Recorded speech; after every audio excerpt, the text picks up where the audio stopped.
Hello everyone, नमस्कार। आपका बहुत बहुत स्वागत है आपके अपने YouTube channel yes good life में। आशा करती हूँ सब बिल्कुल ठीक ठाक होंगे, तंदुरुस्त होंगे, खुश होंगे। यहाँ पे तैयारी मेरी चल रही है रात के खाने की और मैं आई हूँ शॉप से, वो तो आपको पता ही है क्योंकि खाना मैं आने के बाद ही बनाती हूँ। यहाँ पे कढ़ाई में मैंने कर लिया है ये सरसों का तेल अच्छे से गरम और थोड़ा सा होने दिया है उसको ठंडा, क्योंकि मैं बना रही हूँ कढ़ी।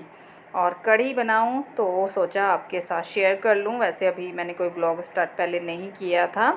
फिर मैंने इसमें 1 चम्मच मेथी दाना और लाल मिर्च डाल दी हैं सूखी वाली, अच्छी लगती हैं ये भुनने के बाद कढ़ी में। और फिर डाल दिया है इसमें प्याज लहसुन, जो कि चॉपर में चॉप करके रख दिया था श्रेय ने पहले ही।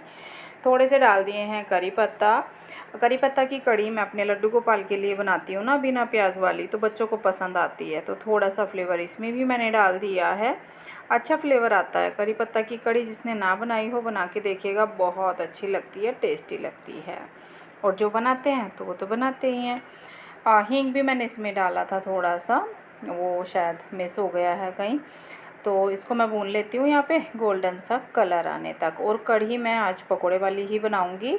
कई बार मैं आलू वाली बना लेती हूँ। प्याज हमारी गोल्डन हो गई है, जाएंगे इसमें सूखे मसाले, जिसमें मैंने डाला इसमें धनिया पाउडर, हल्दी पाउडर और red chili powder. Red chili मैंने दोनों तरह की डाली हैं, तीखी वाली भी और जो कलर वाली होती है कश्मीरी रेड चिली, वो भी।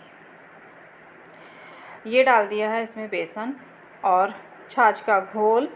आपको पता ही है जब मेरा मक्खन बनता है तभी मैं कढ़ी बना लेती हूँ, तो मक्खन तो बनता ही रहता है। और कढ़ी भी वीक में एक बार बनी जाती है मक्खन की वजह से, या फिर जो है दही की बनानी पड़ती है, पर मेरा काम इसी से हो जाता है। इसमें मैं दही ऐड कर लेती हूँ थोड़ी, अगर कम पड़ता है। तो कढ़ी मैंने छोंक दी है, उसको श्रेय चला लेगा, क्योंकि कढ़ी छोंकने के बाद चलानी पड़ती है, नहीं तो वो फटने का डर रहता है। यहाँ पे मैंने लिया है बेसन और ये मैं तैयारी कर रही हूँ पकोड़े की। बेसन ने लिया है, सॉरी, मैंने छोटे छोटे इसमें कट करके आलू डाले हैं। आज मैं जो कढ़ी बनाऊँगी वो आलू वाली बनाऊँगी, मतलब आलू पकोड़े वाली। बेसन डाला, थोड़े से रूटीन के नॉर्मल मसाले डाले और इसको कर दिया है थोड़ा सा पानी डालने के बाद मिक्स। मुझे लगेगा कि इसमें बेसन कम है तो थोड़ा बेसन मैं इसमें और ऐड कर लूँगी। वैसे पहले बेसन का बैटर बनाया जाता है, ऊपर से उसमें आलू डिप करके डाले जाते हैं, लेकिन आज मैं ऐसे नहीं बना रही हूँ, आज मैं इस तरीके से बना रही हूँ। और ये जो आलू पकोड़े वाली कढ़ी है ये मैं कम ही बनाती हूँ, लेकिन आज देखते हैं कैसी लगेगी। और जब तक आपके पास वीडियो पहुँची ये, तब तक हम कढ़ी खा चुके थे। बहुत टेस्टी ये पकोड़े बने थे। इनमें जो है दोनों का फ्लेवर आ गया था, बेसन का भी और आलू का भी। आलू वाली कढ़ी भी हो गई, बेसन के पकोड़े वाली कढ़ी भी हो गई।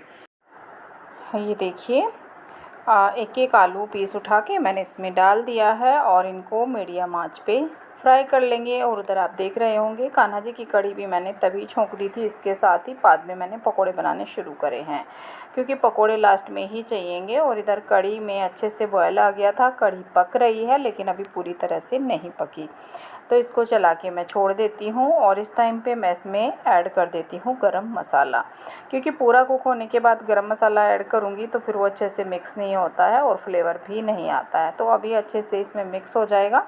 हालांकि इससे पहले भी गरम मसाला डाल सकते हैं, कढ़ी में पहले ही डाला जाता है क्योंकि वो बेसन ना थिक हो जाता है। तो ये देखिए, अभी तो इसमें अच्छे से मिक्स हो गया है चलाने के बाद, लेकिन और थोड़ा पक जाएगी पूरी तरह से, फिर इसमें मिक्स नहीं होगा।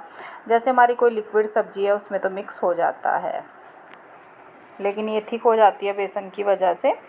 और यहाँ पे हमारे पकोड़े सिक रहे हैं, ये देखिए। बस लगभग हो ही गए हैं। एक ही बार के में मैंने पूरा एक आलू के मैंने बनाए थे तो पूरे अच्छे से हो गए हैं। और मैं देख रही हूँ आलू मैंने मोटे मोटे कट करे थे कि ये सॉफ्ट तो हुए हैं या फिर नहीं हुए हैं। बिल्कुल सॉफ्ट हो गए हैं, जैसे पकोड़े बनते हैं आलू के, सेम अच्छे से पक गए हैं। तो यहाँ पे श्रेय को टेस्ट करने की पड़ी है, तो उसको मैं यहाँ पे 2 पीस निकाल के दे रही हूँ, वो टेस्ट करेगा, क्योंकि वो कढ़ी के अंदर जाने के बाद इन पकोड़ों को नहीं खाएगा। वो कढ़ी पकोड़ा नहीं खाता है, प्लेन कढ़ी खाता है या फिर आलू वाली खाता है, कढ़ी के अंदर पकोड़ा नहीं खाएगा, ऐसे खा लेगा अलग से।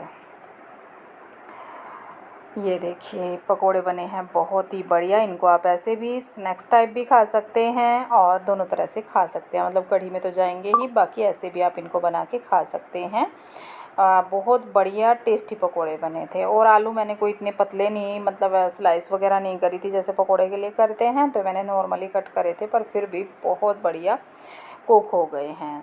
और कढ़ी में पकोड़ा बेसन वाला डालो या कोई भी डालो, बहुत ज़्यादा पकाने की ज़रूरत नहीं होती है। पकोड़े डालने के बाद बस एक बॉयल आ जाए और कढ़ी हमारी डन हो जाती है। इधर चावल भी बन गए हैं और कान्हा जी की कढ़ी मैंने पहले ही बना दी थी।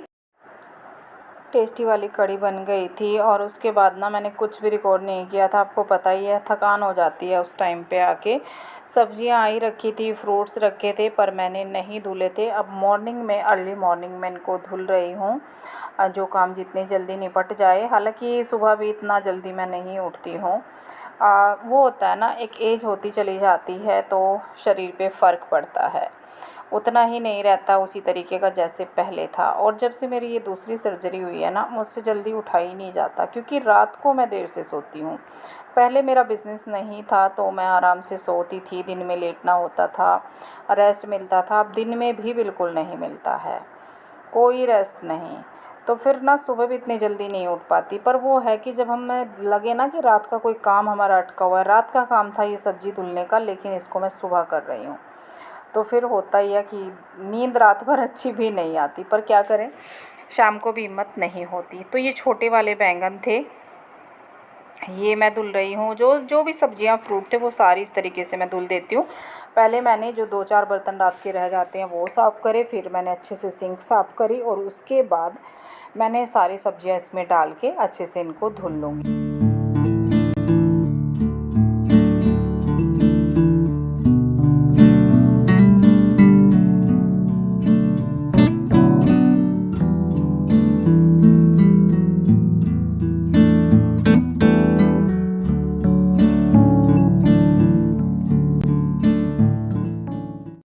अब मैं कर रही हूँ तैयारी सब्ज़ी बनाने की। तो यहाँ पे कढ़ाई मैंने वो रात वाली ही ले ली है, वही मैंने ऐसे ही रख दी थी, तो इसी में बना रही हूँ। हालांकि ये हल्की कढ़ाई है, पर चलिए कोई बात नहीं, आज इसी में बना लेते हैं। ऑयल की रखी हुई थी, पकोड़े बनाए थे रात को, तो यहाँ पे जीरा प्याज वगैरह सब मैंने हींग इसमें डाल दिया है। और प्याज ना मैंने रफली ही करी है, बहुत ज़्यादा फाइन चॉप नहीं करी है।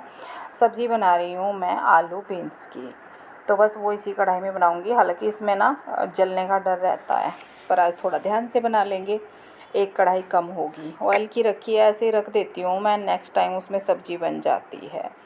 तो यहाँ पे प्याज गोल्डन सी हो गई है। अब इसमें सूखे मसाले वही रूटीन के, धनिया पाउडर, हल्दी, रेड चिली, ये सारे जाएंगे। और इसको अच्छे से मिक्स करने के बाद इसमें ये टमाटर, हरी मिर्ची जो मैंने कट कर लिए हैं, हरी मिर्ची सभी सब्जियों में मैं डालती हूँ और इसको अच्छे से मिक्स कर देते हैं। सॉल्ट डाल देते हैं टेस्ट के हिसाब से, जिससे कि टमाटर हमारे जल्दी से सॉफ्ट हो जाए। हालांकि कोई पेस्ट नहीं बनाना है, ना ही कोई पेस्ट ऐड करना है। आलू बीन्स की सब्ज़ी है तो उसमें रफली टमाटर चलते हैं। तो बस इतना ही मुझे इनको कुक करना था, बहुत ज़्यादा मैश नहीं करना था। ये जाएंगी इसमें बीन्स, जो कि बिल्कुल फ्रेश हैं, ताज़ी आई हुई हैं। इनको कट कर लिया है और मैंने नहीं किया, इन्होंने कर दिया था। तो इतनी हेल्प हो जाती है ना, तो सब्ज़ी फिर फटाफट बन जाती है। और ये आलू, ये भी मैंने कट कर लिया है और इसको करेंगे अच्छे से मिक्स। आलू कम ज़्यादा भी इसमें चल जाते हैं, कुछ लोग खाली बीन्स भी बना लेते हैं, लेकिन यहाँ आज बोला था मम्मी आलू मुझे कम लग रहे हैं और एक आलू इसमें डाल दो, तो फिर मैंने एक आलू और इसमें ऐड कर दिया था। क्योंकि बच्चों को बीन्स इतनी पसंद नहीं होती हैं, आलू ज़्यादा पसंद होते हैं। ये देखिए सब्ज़ी सब धुली हुई अभी रखी हैं, ये सूख जाएंगी, इनको बाद में ही मैं फ्रिज में रखूँगी। और नहा धो के पूजा मैंने कर ली थी, वो भी कुछ रिकॉर्ड नहीं करा, बहुत कम मैंने रिकॉर्ड किया है, वही सुबह के चलते ना जल्दी की वजह से मैंने, चलिए कैमरा नहीं लगा तो कोई बात नहीं है। तो यहाँ पे सब्ज़ी को चला रही हूँ बीच बीच में मैं, और उसको वही है कि ये जल ना जाए। बीच बीच में मेरे काम भी चल रहे हैं, सब्ज़ी भी बन रही है। ऐसा नहीं है कि इसको छोड़ के कहीं बैठ जाऊं कढ़ाई हल्की की वजह से, लेकिन फिर भी सब्ज़ी बहुत ही बढ़िया बन गई है। और जब से रैबिट्स आए हैं ना, करीब 1.5 साल हो गया है, तब से बीन्स तो वही खा लेते हैं। तो आज पहली बार मैंने बीन्स की सब्ज़ी बनाई है। और खाना पीना हो गया था, किचन का काम अभी पड़ा हुआ है। अब मैं आई हूँ बेडरूम में, क्योंकि सब जा चुके हैं स्कूल, कॉलेज, ऑफिस। तो उसके बाद फिर मैं अपने काम पे लग गई हूँ।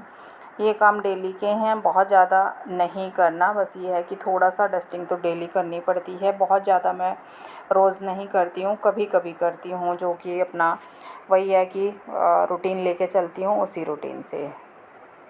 तो आज मुझे ये बेडशीट चेंज करनी थी, हल्का सा डस्टिंग किया और फटाफट से ये जो है बेडशीट मैंने उतार दी है। गर्मी के मौसम में ना, बरसात का मौसम चल रहा है खासकर, तो बेडशीट जल्दी जल्दी चेंज करनी पड़ती हैं। तो यहाँ पे आज मैं डाल रही हूँ ग्लेस कॉटन की बेडशीट इसके ऊपर, क्योंकि अभी मौसम ऐसा चल रहा है, बहुत ज़्यादा गर्मी कभी कभी बहुत ज़्यादा हो जाती है, कभी कभी बारिश का मौसम चलता है। तो इस बार मुझे लगा चलिए थोड़ा चेंज कर देती हूँ, लाइट लाइट कलर की ही डलती हैं, कॉटन सब लाइट कलर हैं। तो इसको करने के बाद चलूँगी किचन में, फिर करूँगी किचन का सारा काम। हाँ जी, कैसे हैं आप लोग? कल से टाइम ही नहीं मिला आपसे मिलने का, कुछ बात करने का। तो अब मैं शॉप से आई थी और टाइम दोपहर का है, मतलब दोपहर में जैसे घर आते हैं ना लंच टाइम में, तो घर आई हूँ।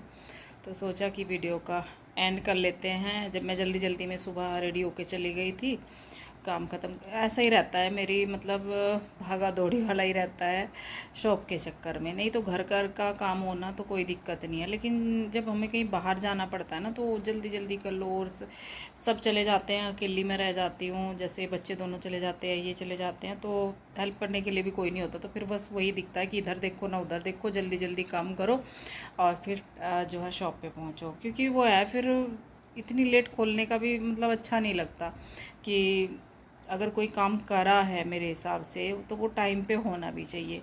नहीं तो फिर यही सोचते हैं लोग कि इनकी शॉप खुलती तो कभी है नहीं, तो वो असर पड़ता है थोड़ा सा।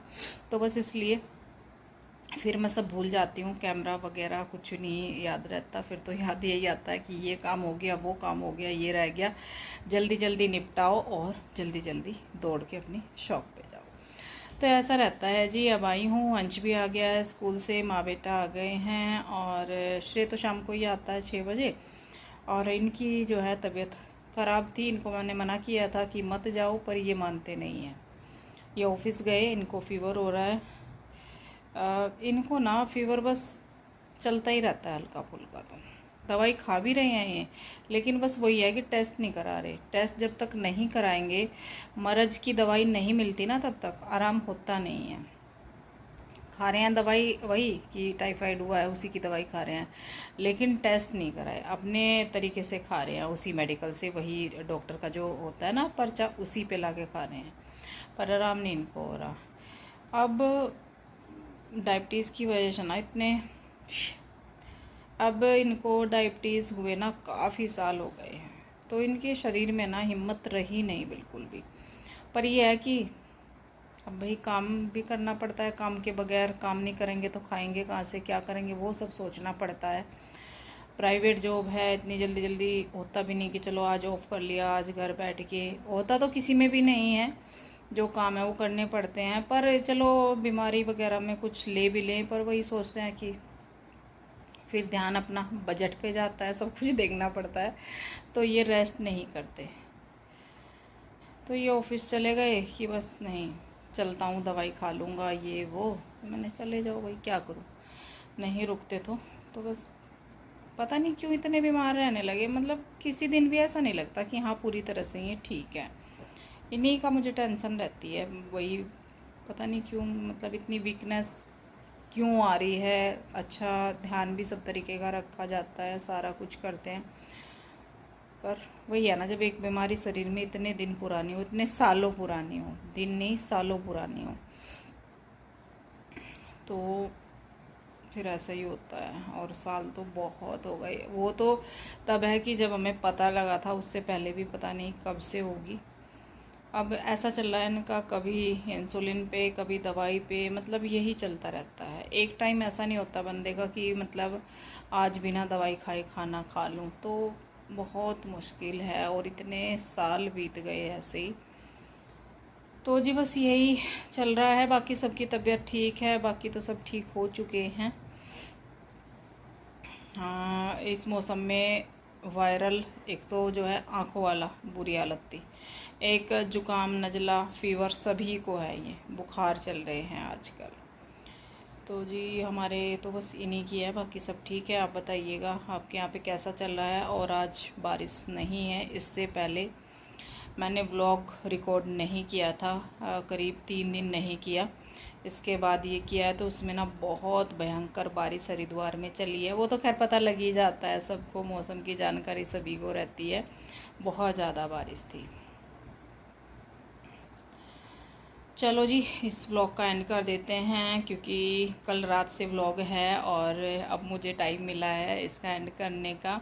अब थोड़ा सा रेस्ट करेंगे। रेस्ट तो क्या, अभी वीडियो का काम बचा हुआ है वो करती हूँ, क्योंकि इसी टाइम मेरी वीडियो अपलोड होती है। थोड़ा सा वॉइस ओवर रह गया था, नहीं टाइम मिलता। शॉप पे जाने के बाद भी फिर वहाँ पे भी काम होते हैं, ऐसा तो है नहीं कि वहाँ पे भी खाली बैठो। सुबह वही जल्दी जल्दी में वीडियो रिकॉर्ड करने में टाइम नहीं लगता, लेकिन जो कैमरा सेटअप है ना, इधर करो उधर करो, ये काम कर रहे हैं वहाँ पे करो, किचन में करो, अंदर करो बाहर करो, तो उसमें टाइम जाता है। तो उसका आलस मैं कर जाती हूँ, क्योंकि लेट हो जाता है ना, इस वजह से। टाइम तो उसमें देखो लगता है, वीडियो रिकॉर्ड में कुछ वो नहीं करना पड़ता, बस ये है कि थोड़ा सा टाइम तो लगता ही है, तो इसलिए नहीं हो पाता है। तो जी आज के व्लॉग में कुछ भी अच्छा लगा हो, रेपिस आज के व्लॉग में कुछ भी आपको अच्छा लगा हो, रेसिपीज अच्छी लगी हो, तो एक लाइक देके मोटिवेट जरूर कर दीजिएगा। चैनल को सब्सक्राइब नहीं किया सब्सक्राइब कर लीजिएगा। अब मैं मिलती हूँ आपसे बहुत बहुत जल्दी आने वाले नेक्स्ट व्लॉग में। तब तक के लिए bye bye. Thank you for watching.